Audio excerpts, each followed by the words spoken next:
Bismillahirrahmanirrahim. Assalamualaikum warahmatullahi wabarakatuh. Mari kita lanjutkan lagi untuk membahas ilmu nutrisi yang terkait dengan atau terintegrasi dengan ilmu anatomi.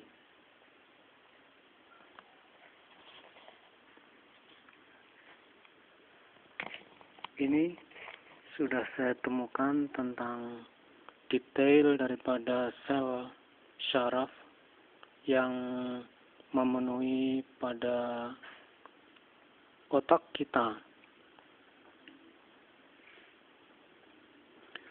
Saya fokus terhadap otak karena otak merupakan sistem saraf pusat yang mengendalikan segala macam aktivitas kita, menerima informasi, menganalisis data, mengambil kesimpulan, dan memberi instruksi. Dan tentunya kalau kita belajar tentang ilmu nutrisi, otak kita lah yang paling bertanggung jawab untuk membuat kita menjadi cerdas. Walaupun nutrisi yang kita asupkan sangat lengkap dan memenuhi syarat, tapi jika kualitas otak kita kurang baik, maka untuk mencapai suatu kecerdasan itu sangatlah sulit. Jadi fokus kita hari ini adalah tentang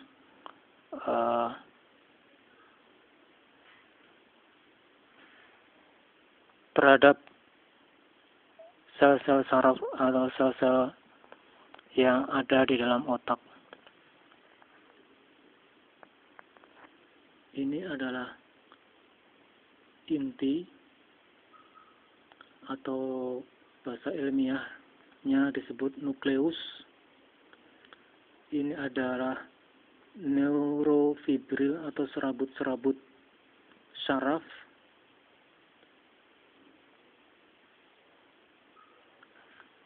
Di mana di dalam serabut-serabut saraf ini terdapat dendrites.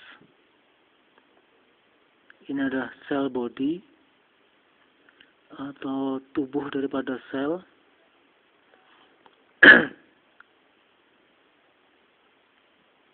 Ini adalah nasal bodies. Saya belum dengar tentang terjemahannya itu apa dalam bahasa Indonesianya. Ini adalah sitoplasma. Ini mitochondria yang kemarin kita bahas bahwa mitochondria adalah tempat berlangsungnya siklus Krebs atau pembongkaran glikogen menjadi ATP yang siap untuk dijadikan energi gerak maupun berpikir. Kemudian ini akson, hilok, ini tail segment, kemudian ini adalah akson kolateral, ininya akson,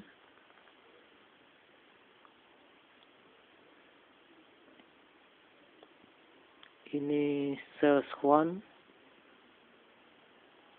yang terdiri dari sitoplasma, myelin cells, myelin sheath, lapisan-lapisan myelin, neurolema pada bagian paling tepi, node of Ranvier ini yang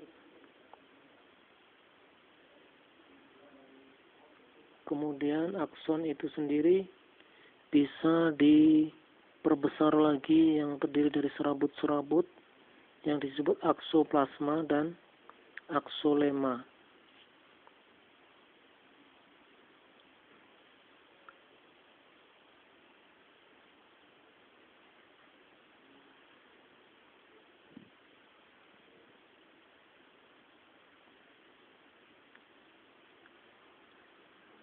Ujung daripada atau ekor daripada Sel saraf itu berupa serabut-serabut lagi yang berupa akson terminal dan synaptic end bulb atau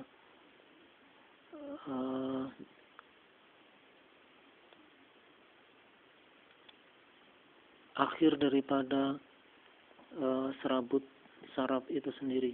Nah, ini nanti akan berhubungan lagi, bersambung dengan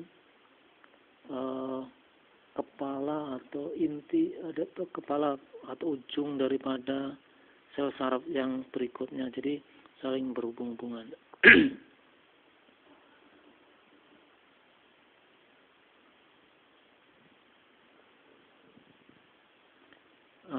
Kualitas daripada sel saraf ini tentunya dipengaruhi oleh, pertama karena sifat genetik kita pada saat dilahirkan dan atau sifat genetik, dan dipengaruhi oleh faktor luar. Mungkin ya kondisi nutrisi makanan yang diasupkan sehingga pertumbuhan sel tidak baik, atau sel mengalami keracunan, atau karena rusak karena benturan.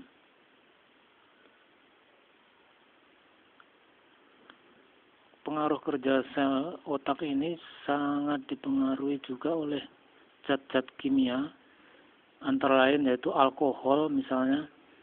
Alkohol sangat berpengaruh terhadap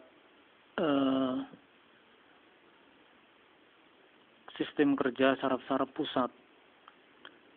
Kemudian logam berat, misalnya timbal, Pb, kadmium, dan merkuri. Karena berdasarkan penelitian, organ sasaran atau sel sasaran dari logam berat tersebut, Pb, merkuri, dan kadmium itu adalah sistem saraf pusat sel-sel saraf. Jadi walaupun nutrisi kita sangat lengkap, terpenuhi, maka karena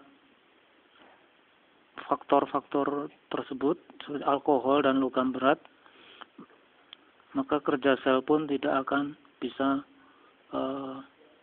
sempurna.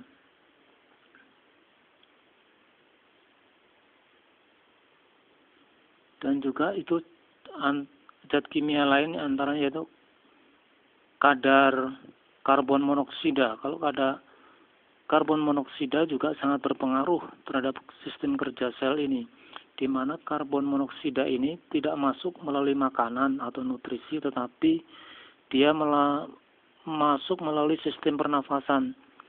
Karbon monoksida ini terutama kalau sehari-hari banyak diproduksi sebagai dari proses pembakaran kendaraan bermotor yang tidak sempurna, sehingga dia kalau kita sering berada di daerah jalanan yang padat lalu lintas, maka kita akan menghirup karbon monoksida yang lebih mudah terikat dibanding oksigen, karena sifat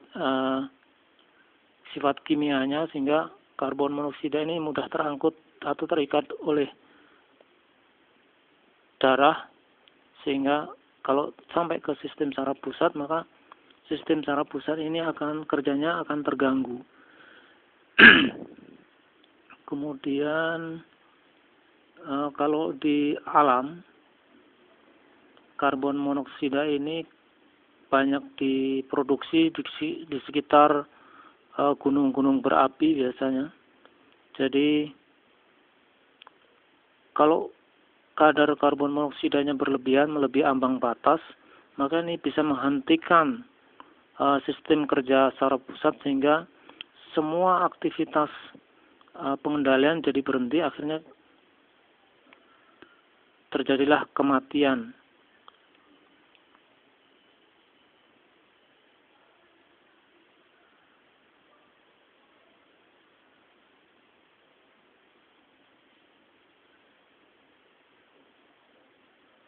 Selain itu, saya belum mendapatkan informasi tentang zat-zat apa saja yang sangat mengganggu sistem kerja otak ini.